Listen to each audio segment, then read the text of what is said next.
The evening sun cast long shadows through the kitchen window as Mia stirred the pot of spaghetti sauce. The rich aroma of tomatoes and herbs filled the small but cozy kitchen of the home she and James had bought 6 years ago. She wiped her brow with the back of her hand and glanced at the clock. James would be home soon and dinner needed to be ready. These quiet moments in the kitchen used to bring her joy, but lately, they only gave her time to worry about bills, deadlines, and the growing distance between her and her husband. From the outside, the Thompsons looked like they had it all figured out. A charming 2-story house in a friendly neighborhood. 2 cars parked in the driveway. Weekend barbecues in the summer and holiday parties in the winter. But behind closed doors, things had been changing. Slowly at first, then all at once.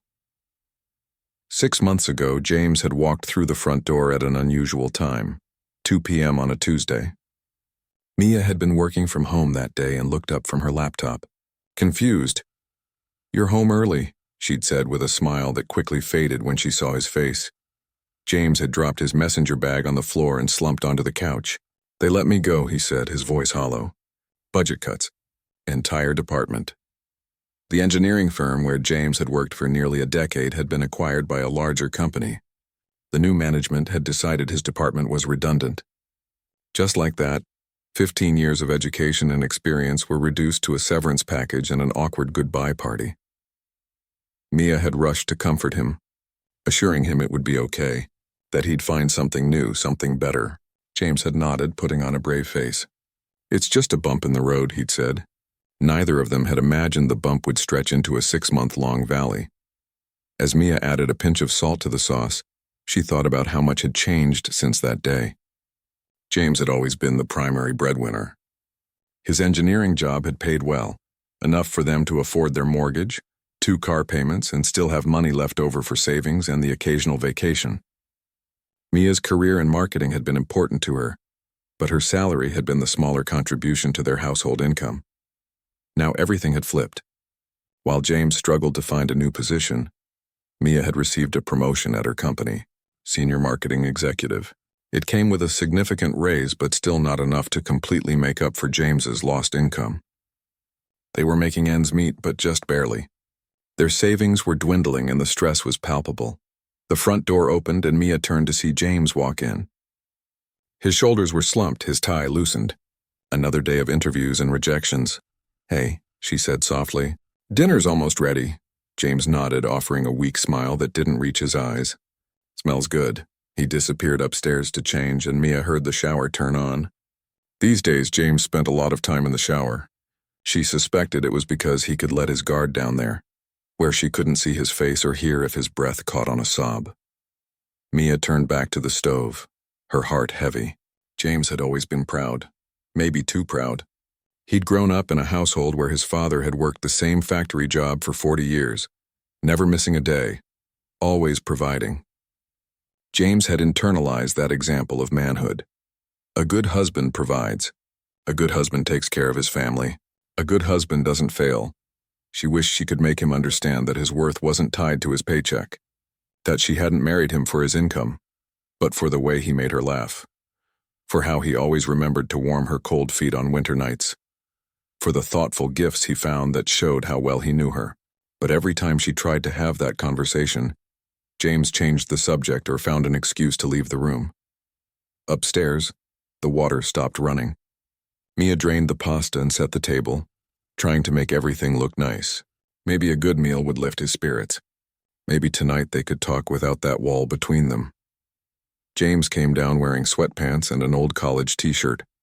His dark hair was still damp from the shower. "How was your day?" Mia asked as they sat down to eat. "Fine," James said, twirling spaghetti around his fork without much enthusiasm.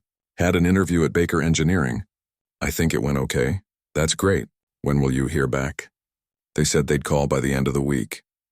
James took a bite, then added, "But that's what they all say." Mia reached across the table and squeezed his hand. "Something will come through. You're too good not to get snatched up soon." James nodded but didn't respond. After a moment of silence, he asked, "How was your day?" "Busy," Mia said, trying to sound casual. "The Johnson campaign is taking off. The client loved the pitch, and they want us to expand the social media strategy." She hesitated, then added, My boss mentioned there might be another promotion on the horizon if this campaign goes well. She immediately regretted saying it. A shadow passed over James's face. That's great, he said, his voice flat. You're really climbing that corporate ladder. The underlying message was clear. While she succeeded, he failed. While her career soared, his stalled. It wasn't fair and it wasn't true, but Mia knew that's how James saw it. It's just talk, she said quickly. You know how my boss is. Always dangling carrots. James shrugged and returned to his meal. The silence between them grew heavier. After dinner, James offered to do the dishes, one of the household tasks he'd taken over since losing his job. Mia retreated to the living room with her laptop, intending to finish some work emails. Instead, she found herself staring at their online banking page. The numbers weren't good. Their checking account was getting dangerously low. The mortgage payment was due next week, and James's car insurance the week after that. Mia's next paycheck wouldn't arrive until the end of the month. They were going to be short. She closed the laptop with a sigh. They needed to talk about their finances openly, but every conversation about money these days turned into a minefield. James took every mention of bills or budgeting as a personal failure, a reminder that he wasn't providing the way he thought he should. In the kitchen, she could hear James loading the dishwasher, the familiar domestic sound somehow underscoring how much had changed. Before his job loss, James had rarely done dishes or laundry or grocery shopping. It wasn't that he'd refused. They'd just fallen into traditional roles without much discussion. Now he did most of the household chores while Mia worked longer hours at the office. She should have been grateful for the help, but instead, she worried. James approached these tasks with a grim determination, like they were penance for not bringing in a paycheck. There was no joy in his days anymore, no spark in his eyes. The sound of a plate shattering in the kitchen made Mia jump. Everything okay? She called. Fine, James replied tersely. Just dropped a plate. Mia wanted to go help, but something in his voice told her to give him space. Another small indignity, breaking a dish while doing what he probably saw as women's work. She picked up her phone, scrolling mindlessly through social media to distract herself. A friend's vacation photos appeared in her feed. Crystal blue waters of some tropical destination, fruity drinks with little umbrellas, carefree smiles. Last year, she and James had been planning a trip to Hawaii for their anniversary. Now even a weekend getaway seemed like an impossible luxury. Their wedding anniversary. It was coming up next month, 8 years. In the past, they'd always made a big deal of it. Nice dinner, thoughtful gifts, maybe a weekend trip. What would they do this year? Pretend everything was fine and spend money they didn't have? Or acknowledge the strain they were under and settle for a quiet night at home? From the kitchen came the sound of the dishwasher starting, then James's footsteps. He appeared in the living room doorway. I'm going to head up to bed, he said.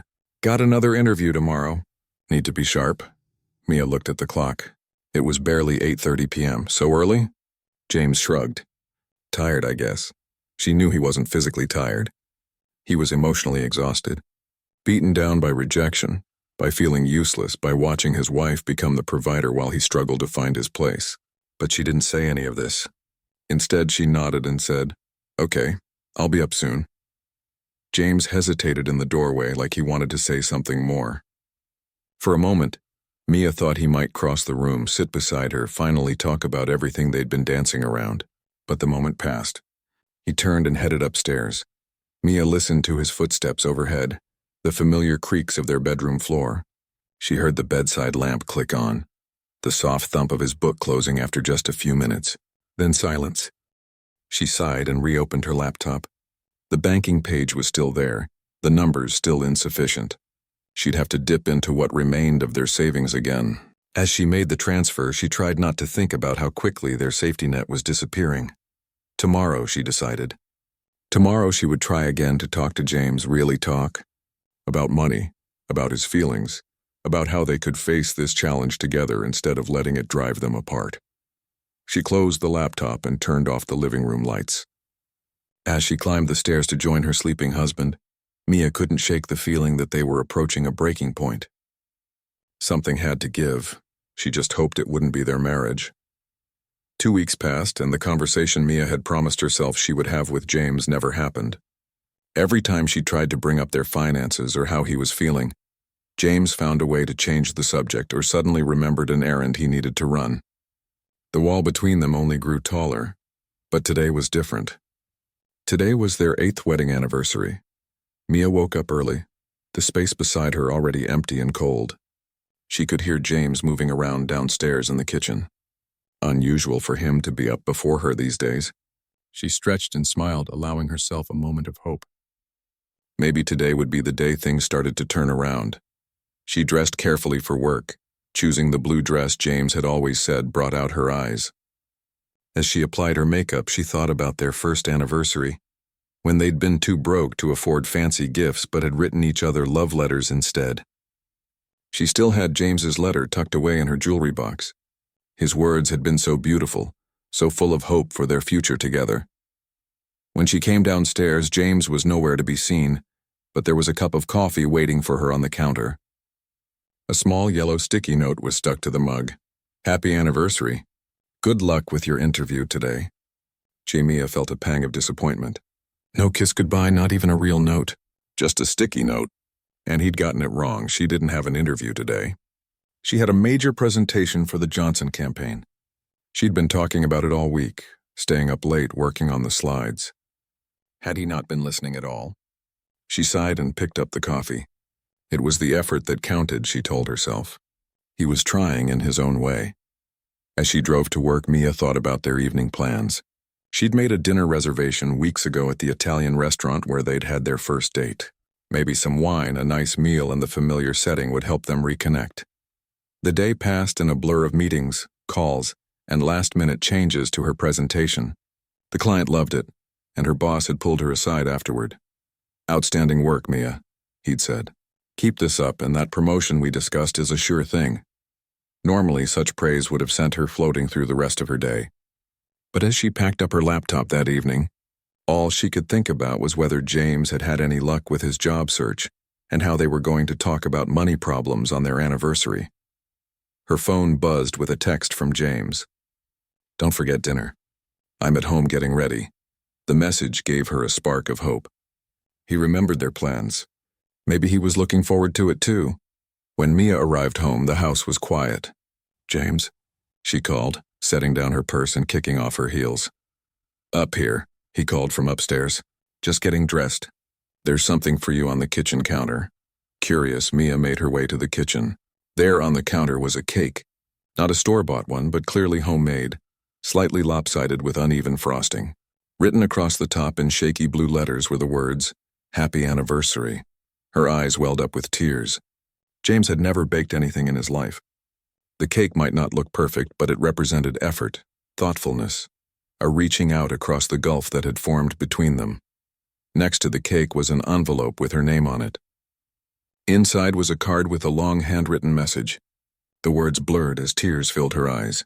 James had written about their first meeting, their wedding day, the life they'd built. He acknowledged the rough patch they were going through, but promised they would get through it together. It was the most he'd opened up in months. Mia was so touched by the gesture that she almost missed the blinking light on her phone. She wiped her eyes and picked it up, seeing a notification from their bank. Curious, she opened the app. Her stomach dropped. There was an alert about an overdraft fee. The mortgage payment had bounced. Mia frowned, confused. The mortgage was due today, yes, but she'd set up an automatic payment. Why would it bounce? She tapped through to see the details and suddenly remembered with horror. 2 weeks ago, she'd turned off the automatic payment because they were running low on funds. James had asked her to handle the payment manually after his interview, when they would hopefully have a better idea of their financial situation, and she had completely forgotten. The stress of work, the big presentation, and the strain in their marriage had pushed it right out of her mind, and now they had not only missed a mortgage payment for the first time ever, but they'd also been charged a $45 overdraft fee. "Hey," Mia looked up to see James standing in the doorway. He had put on a button-down shirt and slacks, his hair neatly combed. He was even wearing the watch she'd given him for his birthday last year. "You look beautiful," he said, a genuine smile on his face for the first time in weeks. Mia opened her mouth to return the compliment. But what came out instead was, "James, I'm so sorry. I made a terrible mistake." His smile faltered. "What's wrong?" "The mortgage payment. You asked me to make it after your interview, and I completely forgot. It just bounced and we got charged an overdraft fee." James's face fell. He walked over and took the phone from her hand, looking at the screen. His jaw tightened as he read the notification. "I asked you to do one thing," he said, his voice low and controlled. "One financial responsibility while I'm out there every day trying to find a job and you couldn't remember?" "I know, I'm so sorry," Mia said, feeling sick with guilt. "I've been so busy with work and the presentation today was huge and your big career is more important than our home?" James cut in. "Do you have any idea how this looks to the bank?" "I already feel useless enough without having the bank think we can't pay our bills." "It was an honest mistake," Mia said, her own frustration rising to match his. "I said I'm sorry. I'll call the bank first thing tomorrow and explain." "That's not the point," James snapped. "The point is I trusted you with this. After everything else, after all the ways I've already failed, you haven't failed." Mia insisted. "Why do you keep saying that? Losing a job doesn't make you a failure." James laughed bitterly. "Easy for you to say from the top of your career ladder. Meanwhile, I'm baking cakes and doing laundry like a—" He stopped himself, but Mia knew what he was going to say. "Like a housewife." The casual sexism stung, but she tried to focus on the bigger issue. "I'm sorry about the mortgage," she said again, more firmly this time. "It was my mistake, and I'll fix it. But we can't keep doing this, James. We can't keep pretending everything's fine and then exploding when it's not. We need to talk about our finances, about our feelings, about everything." James stared at her, his face a storm of emotions. For a moment, Mia thought he might actually open up, might finally have the conversation they so desperately needed. Instead, his gaze shifted to the homemade cake sitting on the counter between them. The cake he'd spent hours making while she was at work impressing her bosses and forgetting their mortgage. Something in his eyes changed, hardened. Before Mia could react, James reached out, grabbed the cake with both hands and hurled it directly at her. Time seemed to slow down as the cake flew through the air. Mia couldn't move, couldn't believe what was happening. Then the impact. Frosting and cake splattering across her blue dress, chunks falling to the floor, the sweet smell of vanilla suddenly overwhelming in the small kitchen. The look on James's face shifted instantly from rage to shock, as if he couldn't believe what he'd just done either. Mia stood perfectly still, frosting sliding down her dress onto her bare feet, feeling the weight of a decision pressing down on her. How she responded in the next few seconds would determine everything about their future, if they even had one. Time stood still in the kitchen. For several heartbeats, neither Mia nor James moved. The only sound was the soft plop of frosting hitting the tile floor. Mia looked down at her blue dress, now ruined with streaks of white frosting and crumbled cake. She could feel it in her hair, on her face, even a bit on her eyelashes. The dress she'd worn because James once said it brought out her eyes. The dress she'd hoped might remind him of happier times. James stared at her, his hand still frozen in the position of having thrown the cake. His eyes were wide with shock, as if he couldn't believe what he'd just done. As if someone else had moved his body, made that decision for him. "Mia," he finally whispered, his voice cracking. I didn't mean to." Mia held up her hand, stopping his words. She closed her eyes for a moment, taking a deep breath. When she opened them again, James had taken a step back, as if afraid of what she might do next. He should be afraid, she thought. Most people would scream, throw something back, walk out the door, never return. A part of her wanted to do all those things, but another part of her, the part that still remembered the boy she'd fallen in love with, the man who'd held her through her father's funeral, the husband who'd just baked her a cake for the first time in his life, that part kept her feet planted firmly on the kitchen floor. 8 years, she said quietly. James blinked. "What? 8 years we've been married," Mia continued, her voice eerily calm. "And in 8 years you have never, not once, raised your voice at me. Let alone thrown anything at me." James's face crumpled. He looked down at his hands as if they belonged to a stranger. "I know," he whispered. "I know." Mia carefully wiped a glob of frosting from her cheek. She looked at it on her fingertips, then slowly licked it off. "Vanilla," she said. "My favorite." The absurdity of the moment hit them both at the same time. A nervous laugh escaped James's lips, quickly stifled when he saw that Mia wasn't smiling. "We can't keep going like this," she said. "Look at us. Look at what we've become." James nodded, his eyes filling with tears. "I know, I'm so sorry, Mia. I've never—" "Sit down," Mia said, gesturing to the kitchen table. "Shouldn't you clean up first?" James asked uncertainly. Mia shook her head. No, we're going to talk now, like this. She pulled out a chair and sat, cake and all.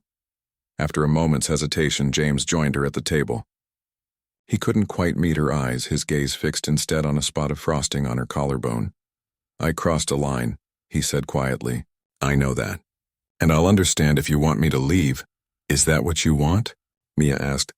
An easy out? Because throwing cake at me means you don't have to deal with our real problems? James flinched. No, God, no. Then talk to me, Mia said. Really talk to me. Because this, she gestured to her cake-covered dress, this isn't about a missed mortgage payment, and you know it. James ran his hands through his hair, leaving it standing up in odd directions. Under different circumstances, Mia might have found it endearing. Now it just made him look desperate. I don't know how to be this person, he finally said, his voice so low she had to lean forward to hear him. What person? This failure, this guy who can't provide for his family, who watches his wife succeed while he just sinks. Mia felt a flash of anger. So my success is part of the problem? You'd feel better if I was struggling too? No. James looked up, meeting her eyes for the first time since throwing the cake. No, that's not what I mean. I'm proud of you, Mia. I've always been proud of you. Then what? He struggled to find the words. It's like I don't know where I fit anymore. My whole life I knew who I was. I was the reliable one, the provider, the guy people could count on. And now I'm just the unemployed husband of a successful woman, the guy who can't even get a call back from jobs he's overqualified for. Mia watched him carefully. So this is about your ego? James started to object, then stopped himself. Maybe, he admitted, partly. But it's also about feeling useful, about having a purpose. And you think I don't need you anymore because I can pay the bills? Mia asked, her voice softening slightly. James looked away. Sometimes it feels that way. Mia sighed, feeling the weight of his confession. She reached up and pulled a chunk of cake from her hair, setting it on the table between them. Do you remember our wedding vows? She asked. James nodded. What did we promise each other? To love and cherish, he said quietly. For better or worse. For richer or poorer. In sickness and in health. For richer or poorer, Mia repeated. We're in the poorer part right now, James. And maybe the worst part, too. But that doesn't change who we are to each other, doesn't it? James asked, a bitter edge to his voice. Because it sure feels like everything has changed. Mia considered his words. Things have changed, she agreed. But they were always going to change. That's what life is, change. The question is whether we change together or apart. A tear slipped down James's cheek. He wiped it away quickly, but not before Mia noticed. I'm scared, he admitted, the words seeming to cost him greatly. Of what? That I'll never get another job. That you'll wake up one day and realize you married a loser. That I'll spend the rest of my life feeling like this, useless, angry, ashamed. Mia felt her own eyes fill with tears. For all their problems, all the distance between them, her heart still broke for his pain. You're not useless, she said firmly. And I didn't marry you for your paycheck. I married you because you're kind and funny and smart. Because you hold my hand during scary movies even though you hate them. Because you remember how I take my coffee even when you're upset with me. James gave a weak smile, with too much sugar and just a splash of cream. See? Mia reached across the table and took his hand. You're still that man. Job or no job. James squeezed her hand, his thumb rubbing small circles on her palm the way he used to when they were first dating. I don't want to be the man who throws cake at his wife, he said, his voice breaking. I never want to be that man. Then don't be, Mia said simply. Be the man who talks to his wife when he's hurting. Who asks for help when he needs it. Who remembers that we're a team, especially when things get tough. James nodded, more tears falling now. I want to be that man, he whispered. I really do? Then that's where we start, Mia said. Not with the mortgage or the job search or my promotion. We start with us talking to each other, really talking, like this, James asked, gesturing to her cake-covered state. With you looking like you just lost a food fight? Mia couldn't help but laugh, the tension of the moment finally breaking. Well, it's definitely memorable, she said. Our 8th anniversary, the cake wars. James didn't join in her laughter. Instead, he looked at her with such sorrow that her smile faded. I'm so sorry, Mia, he said, his voice thick with emotion. I promise you I will never do anything like that again, no matter how angry or scared or ashamed I feel. Mia nodded, accepting his apology but knowing they had a long way to go. And I promise to listen better, she said. To remember that your feelings are just as important as our bank account. They sat in silence for a moment, both aware that they were at a crossroads. The next steps they took would either begin to heal their marriage or fracture it beyond repair. Finally, James spoke. So what now? Mia looked down at her ruined dress, then back at her husband's tear-stained face. Now, she said, I think we need to talk about what's really going on with us, all of it. No holding back. Mia stood up from the kitchen table, cake still clinging to her dress and hair. Before we get into everything, I need to clean up a bit. I can feel frosting hardening in places frosting should never be. James nodded, looking relieved at the small break in tension. Of course. Do you want me to? He gestured vaguely around the kitchen, which was also splattered with cake. Yes, please, Mia said. And maybe put on some coffee? I think we're going to need it. As Mia headed upstairs to the bathroom, she caught a glimpse of herself in the hallway mirror and almost laughed. She looked ridiculous, like she'd lost a battle with a birthday party. Vanilla frosting was smeared across her cheek, chunks of cake stuck to her hair, and her once beautiful blue dress was now a disaster of white smears and crumbs.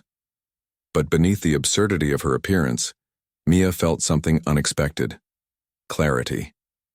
The moment the cake had hit her, something had shifted. All the small irritations, the petty resentments, the tiptoeing around each other, none of it mattered anymore. They had reached a breaking point, and surprisingly, that felt like progress. In the bathroom, Mia peeled off the ruined dress and stepped into the shower. As the warm water washed away the cake and frosting, she thought about James downstairs. The look on his face after he'd thrown the cake had been pure horror, not at what she might do in retaliation, but at what he had done. That, she realized, was important. The man she married was still in there, buried beneath layers of shame and fear and wounded pride. After toweling off, Mia put on comfortable clothes, yoga pants and an old college sweatshirt, and wrapped her damp hair in a towel. No point in getting dressed up now. This conversation needed comfort, not appearances. When she came back downstairs, she found the kitchen spotless. James had cleaned up every bit of cake from the floor and counters. 2 mugs of coffee sat steaming on the table, along with a plate of cookies and store-bought, since their homemade dessert was now mostly in the trash and partly down the shower drain. James looked up when she entered, his eyes searching her face for signs of anger. I made coffee, he said unnecessarily. Thank you. Mia sat down and wrapped her hands around the warm mug. The kitchen looks good. Least I could do, James muttered, still not quite meeting her eyes. They sat in silence for a moment, sipping their coffee. The ticking of the kitchen clock seemed unnaturally loud. So, Mia finally said, where were we? James set his mug down carefully.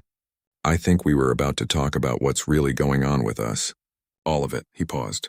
I was about to explain why I turned into the kind of jerk who throws cake at his wife. Mia studied him over the rim of her coffee mug. In their 8 years of marriage, she had seen James angry, frustrated, disappointed, but never violent. Not even close. The cake throwing was so out of character that it had to represent something bigger, something that had been building for a long time. I'm listening, she said. James took a deep breath. You know how people say that men get a lot of their self-worth from their work? Mia nodded. I always thought that was stupid, James continued. I thought I'm more than my job. I'm a husband, a friend, a person with hobbies and interests. My identity isn't wrapped up in what I do for a living. He gave a bitter laugh. Turns out I was dead wrong. What do you mean? Mia asked, though she had a feeling she knew. When I lost my job, it wasn't just a paycheck I lost. It was everything. My routine, my colleagues, my sense of purpose, my place in the world. James stared into his coffee. And the longer I go without finding something new, the worse it gets. Every rejection email, every interview that goes nowhere, they're not just professional disappointments. They're like confirmations that I'm not needed, not valuable. Mia wanted to interrupt, to tell him that wasn't true, but she sensed he needed to get this out without interruption. And then there's us, James continued. For most of our marriage, I've been the primary earner. That was part of how I contributed to our partnership. Now you're carrying all of that weight and I'm, what? The guy who does the laundry and makes dinner? There's nothing wrong with doing those things, Mia said quietly. No, there isn't, James agreed. But it's not what I planned for. It's not what I prepared for. And honestly, it's not what our families expect either. Mia raised an eyebrow. What do you mean? James shifted uncomfortably. Last week, when I was on the phone with my dad, he asked how the job search was going. I told him about the interviews I'd had, and he said, "Well, you better find something soon. Can't have Mia supporting you forever?" He said that? Mia was shocked. Her father-in-law had always seemed so supportive. James nodded. And when I called my brother to wish him happy birthday, he made a joke about me being a house husband, like it was the funniest thing he could imagine. Mia felt a surge of anger on James's behalf. That's not fair. They're holding you to an outdated standard. Maybe, James said with a shrug, but it's the standard I was raised with, the standard I measured myself against. And now that I don't meet it, he trailed off. You feel like you're failing, Mia finished for him. Exactly. James looked up, meeting her eyes fully for the first time since she'd come back downstairs. And then tonight happened. Our anniversary. I spent all day trying to do something nice for you. Something to show that even if I can't contribute financially right now, I still care. I still want to make you happy. The cake was wonderful, Mia said softly, and your card made me cry. And then the mortgage notification came through, James continued, and all I could think was, I can't even trust her to handle this one thing. She's too busy with her important career to remember our home payment. He dropped his head into his hands. It wasn't fair. I know that. You've been carrying us for months. One mistake doesn't change that. But in that moment, it felt like proof that everything was falling apart, that I was right to feel worthless. Mia reached across the table and gently pulled his hands away from his face. Look at me, she said. James raised his eyes to meet hers. You are not worthless, she said firmly. Not to me. Not ever. But no buts, Mia interrupted. I need you to hear this, James, really hear it. I didn't marry your job title or your paycheck. I married you. The man who makes me laugh when I'm taking myself too seriously. The man who knows exactly when to push me and when to just listen. The man who still looks at me sometimes like he can't believe his luck. James's eyes filled with tears. I do feel lucky, he whispered. Even now. Especially after what I did tonight. What you did tonight was wrong, Mia said, not letting him off the hook entirely. But I understand where it came from. And I forgive you. As long as you promise me it will never ever happen again. I promise, James said immediately. God, Mia, I swear to you. Mia nodded, accepting his words. And I promise to be more understanding about what you're going through. I've been so focused on keeping us afloat financially that I haven't really seen how much you're hurting. She squeezed his hands. But you have to talk to me, James. You can't bottle everything up until you explode. That's not fair to either of us. James nodded, looking both relieved and exhausted. I know. I'll try to be better at that. And I'll try to be better at listening, Mia said. At making space for your feelings even when I'm stressed about work or bills or whatever. They sat in silence for a moment, both processing the conversation. Outside, rain had started to fall, pattering gently against the kitchen window. So, James finally said, what now? Where do we go from here? Mia thought about it. Well, first thing tomorrow I'll call the bank and explain about the mortgage payment. Most banks will waive one late fee if you have a good history with them. And after that? After that, Mia said, I think we need some help. James tensed. What kind of help? The professional kind, Mia said gently. A counselor or therapist who specializes in couples. James looked away. You think we're that bad off? I think we've been through something traumatic, your job loss, and we're both struggling to adjust. I think we could use some guidance on how to communicate better. And I think, Mia paused, choosing her words carefully. I think you might benefit from talking to someone individually too. About your feelings of self-worth and purpose. She expected resistance, but to her surprise, James nodded slowly. You're probably right, he admitted. I haven't been handling this well, obviously. He gestured to where the cake had hit her. It's not about handling it well or badly, Mia said. It's about getting the support we need during a difficult time. James was quiet for a moment, then asked in a small voice, Do you still love me? After everything? The vulnerability in his question broke Mia's heart. She stood up, walked around the table, and knelt beside his chair. Taking his face in her hands, she looked directly into his eyes. James Thompson, I have loved you for 10 years. Through good times and bad, through richer and poorer. That hasn't changed. It won't change because of a job loss or a missed payment or even a cake to the face. A smile tugged at the corner of James's mouth. When you put it that way, it sounds almost funny. Someday it might be, Mia said, returning his smile. Someday this might be a story we tell with laughter. But right now it's a turning point, a chance to rebuild something stronger. James leaned forward and rested his forehead against hers. I don't deserve you, he whispered. It's not about deserving, Mia replied. It's about choosing. And I choose you, James, today and every day.